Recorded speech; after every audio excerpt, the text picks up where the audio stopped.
한 나라에서 나라가 흥망성쇠를 거치게 되어지는데 여기에는 많은 요인들이 있습니다. 그 중에 하나가 바로 지도자입니다. 어느 지도자가 그 나라의 리더이냐에 따라서 나라의 흥망성쇠가 달려 있는 것입니다.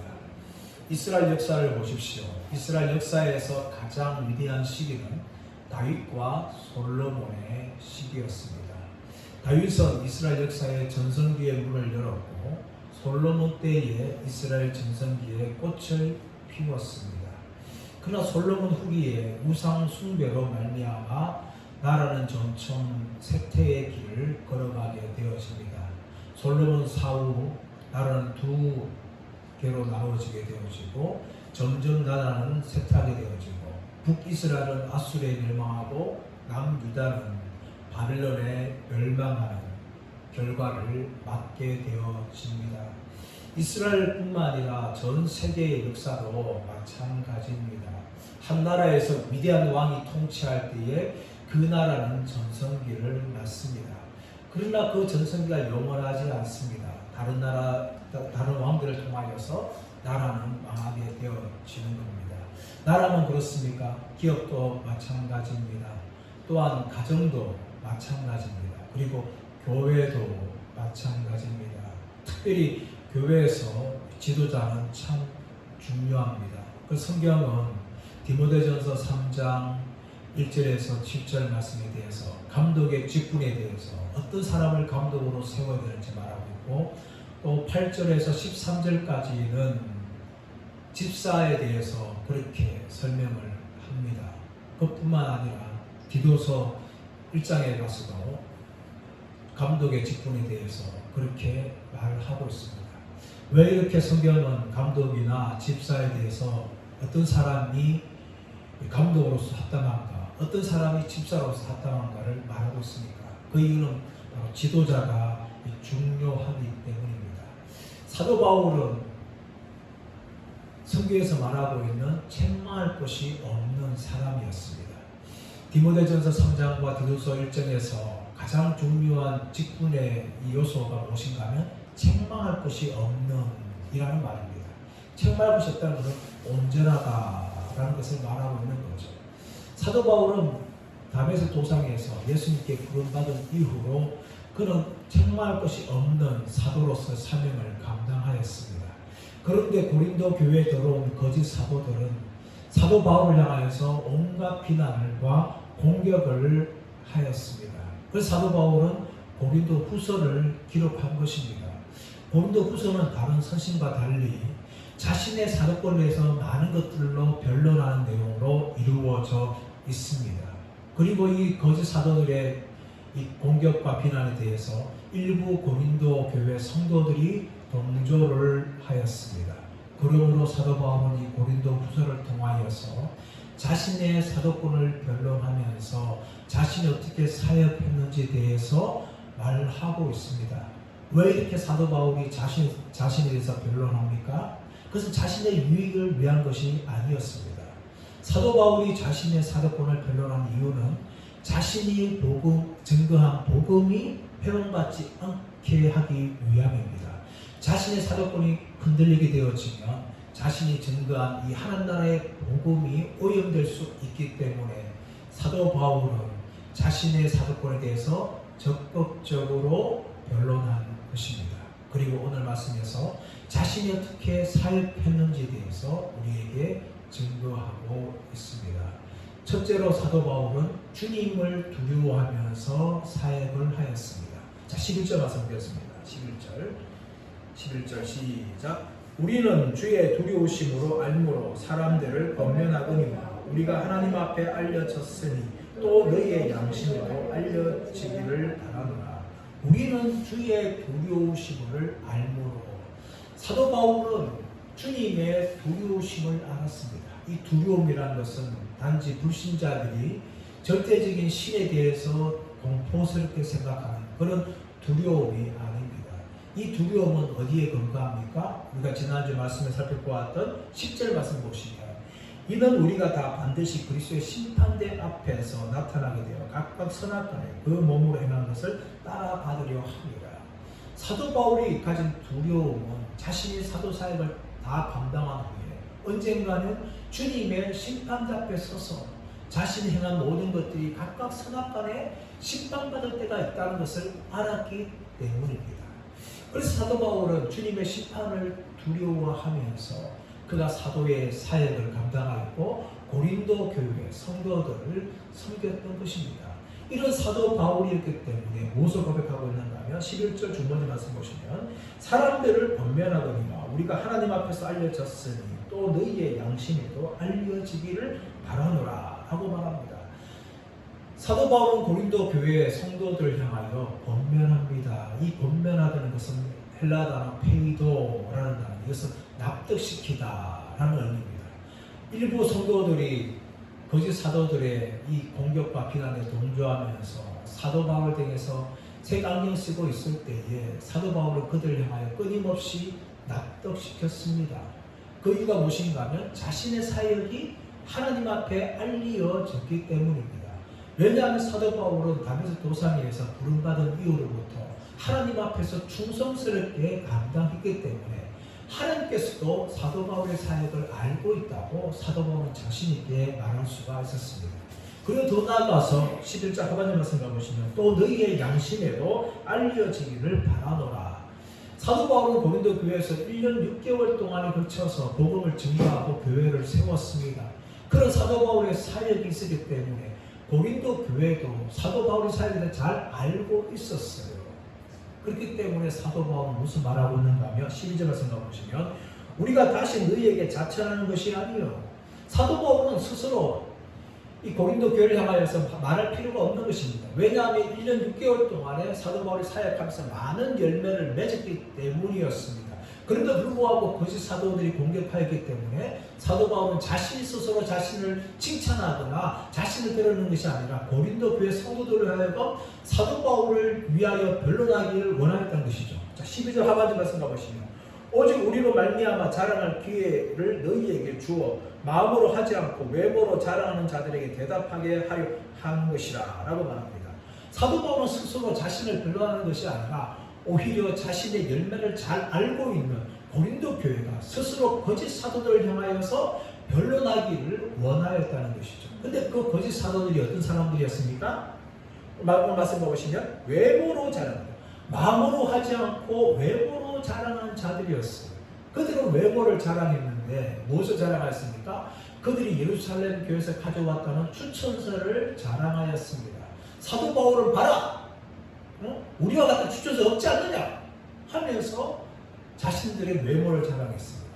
그리고 또 자신들은 뛰어난 말솜씨와 지혜를 자랑한 것이죠. 사도 바울을 봐라. 말이 얼마나 어눌하나. 하지만 우리는 말을 잘한다 하면서 자신들의 지혜와 말솜씨를 그렇게 자랑한 것입니다. 이처럼 그들은 외모로 자랑하였어요. 하지만 사도 바울은 마음으로 고린도 교회의 말씀을 가르치고 그들을 섬겼습니다. 비록 예루살렘 교회에서 온 추천서가 없다 할지라도 사도 바울은 다메섹 도상에서 예수님께 부름받은 사도였기 때문에 사도 바울은 성심을 다하여서 고린도 교회에서 말씀을 가르쳤습니다. 비록 그는 말차기를 못한다 할지라도 그는 성령의 지혜를 가지고 하나님 말씀을 힘을 다하여서 고린도 교회를 가르쳤어요. 그래서 사도 바울은 고린도 교회가 사도 바울이 맺은 열매이기 때문에 그들이 사도 바울을 대신하여서 거짓 사도를 향하여서 자랑할 기회를 주겠다라고 말하고 있는 거죠. 그러면서 13절 말씀 가보시면 우리가 많이 미쳤어도 하나님을 위한 것이요 정신이 온전하여도 너희를 위한 것이다.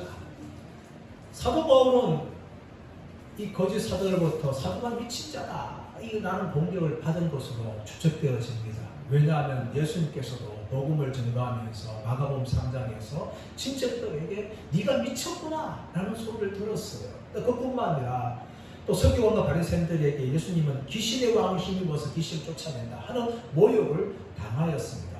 온갖 비난을 당하였어요. 사도 바울도 마찬가지로 고린도 교회에서 열심히 섬기니까 거짓 사도 바울은 미친 자다 그렇게 아마 공격을 했던 것 같아요. 그래서 사도 바울은 무엇을 말합니까? 우리가 많이 미쳤어도 하나님을 위한 것이요. 사도 바울은 그렇게 열정을 낸 이유가 무엇입니까? 그리스도의 복음에 사로잡혔기 때문입니다. 또 하나님의 영광을 위한 열정을 가지고 있었기 때문에요. 오직 주님을 기쁘시기 위해서 달려갔기 때문에 거짓 사도들 보면 자신들과 달리 너무 열심을 내고 보니까 미친 것입니다. 그렇게 공격을 받을 수가 있었던 것이죠. 하지만 13절 하반절로 말씀 가보시면 정신이 온전하여도 너희를 위한 것이요. 하나님을 위하여서는 그런 열정적으로 사역을 하였지만 사람들을 상대할 때는 절제심을 가지고 사람들을 섬긴 것이죠.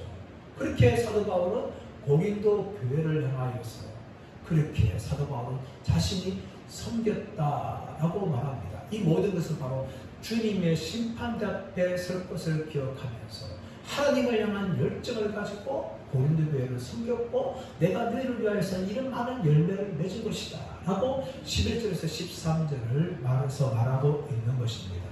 이어서 사도 바울은 그리스도의 사랑에 매여서 사역하였다라고 고백을 합니다. 자, 14절 말씀 나올까요? 14절 시작. 그리스도의 사랑이 우리를 강권하시도다. 우리가 생각하건대 한 사람이 모든 사람을 대신하여 죽었은즉 모든 사람이 죽은 것이라. 그리스도의 사랑이 우리를 강권하시도다. 이 강권하다라는 단어는 어떤 의미를 가지고 있는가 하면 두 벽 사이에 꼼짝없이 끼어서 꼼짝 발각도 못하고 있는 상태를 말하고 있는 거예요. 사도 바울은 다메섹 도상에서 붙잡혀서 사도로서 사역할 때에 그는 그리스도의 사랑이 그를 강권하였다라고 말하고 있는 거예요. 자신의 인간의 열심으로 사람들을 섬기고 복음을 전도한 것이 아니라 그리스도의 사랑에 매여서 그렇게 사도 바울은 복음을 증거하였다라고 지금 말하고 있는 거죠. 그렇다면 그리스도의 사랑이 어디서 나왔습니까? 십자가의 죽음에서 나온 것이죠. 자, 14절 중반에 말씀 보시면 우리가 생각하건대 한 사람이 모든 사람을 대신하여 죽었으니 모든 사람이 죽은 것이다. 한 사람이신 예수 그리스도께서 모든 사람을 대신하여 십자가에 죽으신 것입니다.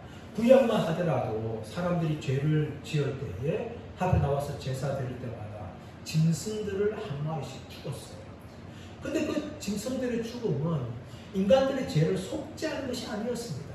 잠시 하나님께서 그들의 죄를 간과하신 거예요. 다음으로 미루신 것입니다. 그것이 짐승의 제사였습니다.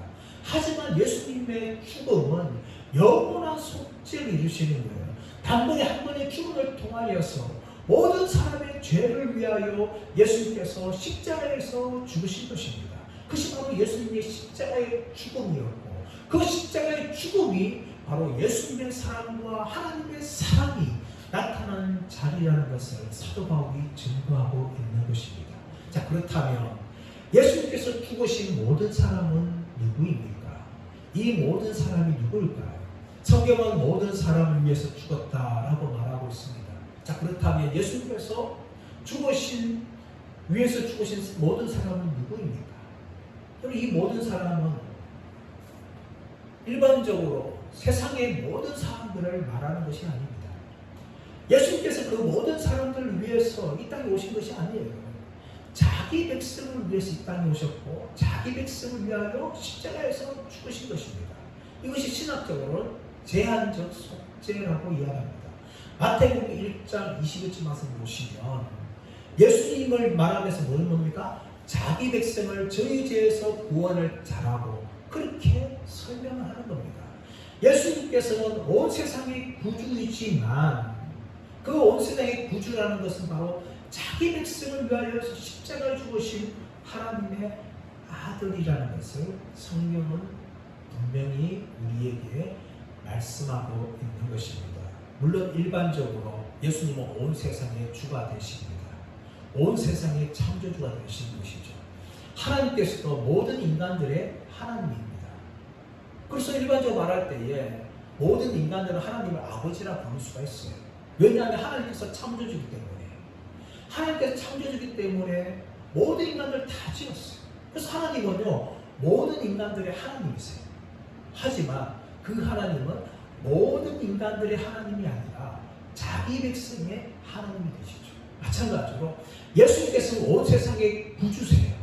그런데 온 세상의 구주라는 것은 모든 인간들의 구주가 되는 것이 아니라 바로 자기 백성의 구주라는 겁니다.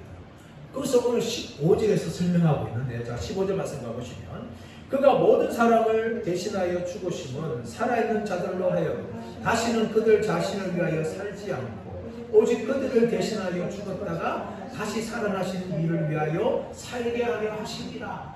예수님이 모든 사람을 대신해 죽었어요. 그런데 그 모든 사람은 어떤 사람들입니까? 자기를 위하여 살지 않고 예수 그리스도를 위하여 사는 자들이. 이런 사람은 어떤 사람일까요? 믿는 자들이죠. 자기 백성이에요, 여러분. 모든 인간들은요, 자신들만 위해 살아요. 예수 위해 살지 않습니다. 하지만 자기 백성들, 하나님의 백성들만이 바로 예수를 위해서 사는 것이죠. 그래서 예수님께서 모든 사람을 위하여 대신하여 죽었다는 것은 더 이상 자기를 위해 살지 않고 예수 그리스도를 위하여 사는 자들이라는 것을 성경이 분명히 15절에서 말하고 있는 것입니다. 그래서 여러분, 예수님께서는 아담의 모든 후손들을 위해서 죽으신 것이 아닙니다. 자기 백성들을 위하여 죽은 것이죠. 왜 그것을 알 수 있을까요? 아담의 모든 후손들은요, 더 이상 예수를 위해서 살지 않고 예수를 구주로 인정하지 않습니다. 어떻게 예수를 구주로 인정하지 않는 자들이 하나님의 백성이 될 수 있을까요? 오직 믿는 자들이 예수님을 구주로 인정하고 예수 그리스도를 위해서 살아갑니다. 반면에 예수님을 인정하지 않는 모든 사람들은 다 어디 갑니까? 영원한 지옥 심판에 가요. 만약에 예수님이 모든 인류를 위해서 죽으셨다면 어떤 인간도 지옥에 가면 안 되죠. 예수님의 그 대속의 혈육이 모든 인간 다 미치기 때문에.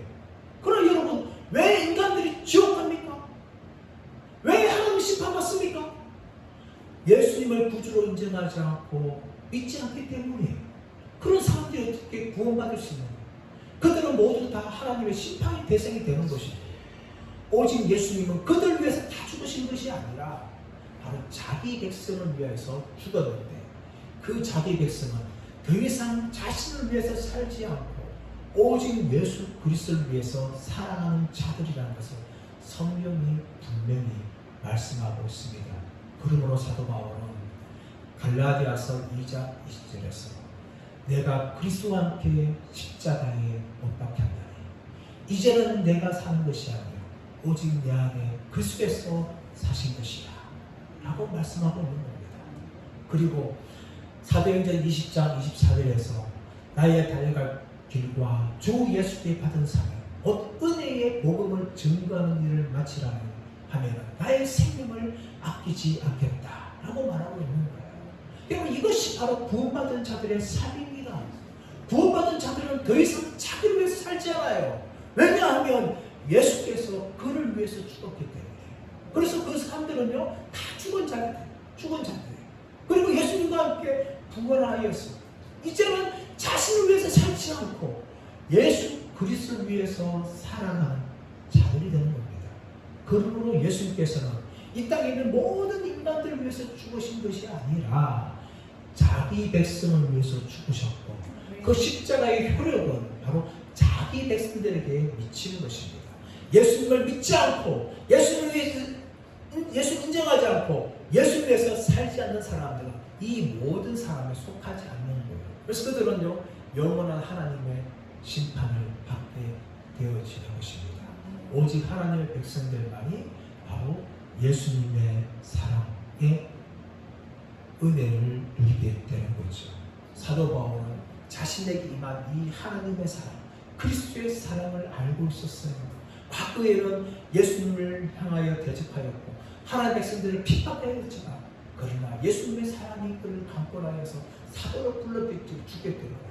그는 순교하는 그 순간까지 그리스도의 사랑에 매여서 그가 달려갔다라고 고백을 하는 것입니다. 세 번째로 사도 바울은 육신에 따라 사역하지 않았습니다. 자, 16절 말씀일까요? 16절 말씀 시작. 그러므로 우리가 이제부터는 어떤 사람도 육신을 따라 알지 아니하노라. 비록 우리가 그리스도를 육신을 따라 알았으나 이제부터는 그같이 알지 아니하노라. 사도 바울은 이제부터는 어떤 사람도 육신을 따라 알지 아니하노라 라고 말합니다. 사도 바울은 거짓 사도들을 통하여서 육신에 따라 판단을 받았어요. 하지만 사도 바울은 고린도 교회를 향하여서 또 다른 교회를 향하여서 육신을 따라 판단하지 않았습니다. 사실상으로 고린도 교회는요, 고린도서 1장 26절 말씀 보시면 이렇게 말하고 있습니다.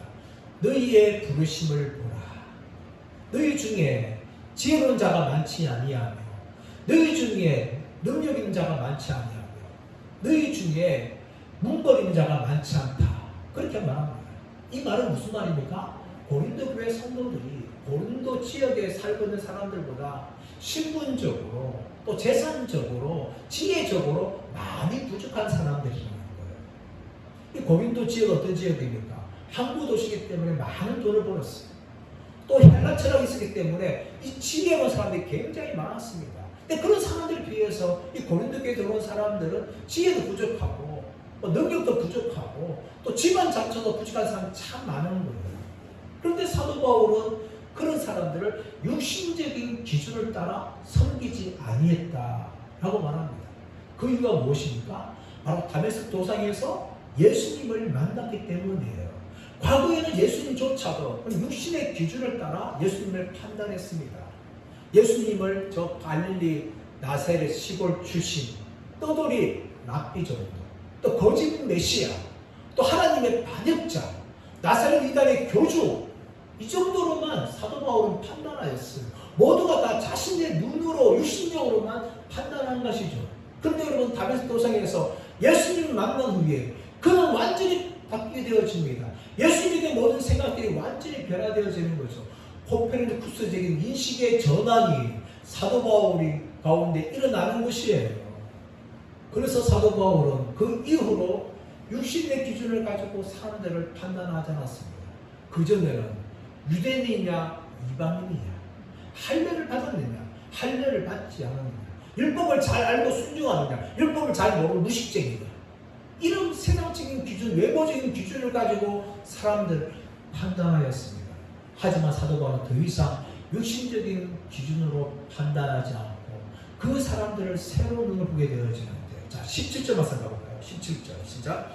그런즉 누구든지 그리스도 안에 있으면 새로운 피조물이라. 이전 것은 지나갔으니 보라 새 것이 되었도다. 누구든지 그리스도 예수 안에 있으면 새로운 피조물이, 새로운 창조물이 되었다는 거예요. 지혜로운 자가 지혜로운 자가 아니냐, 마음이 가진 자는 마음이 가지 못하느냐, 외모가 뛰어나지 못하느냐, 지만이 훌륭하지 못하느냐, 이런 외적인 기준이 아니라 누구든지 그리스도 안에 있으면 새로운 피조물이다.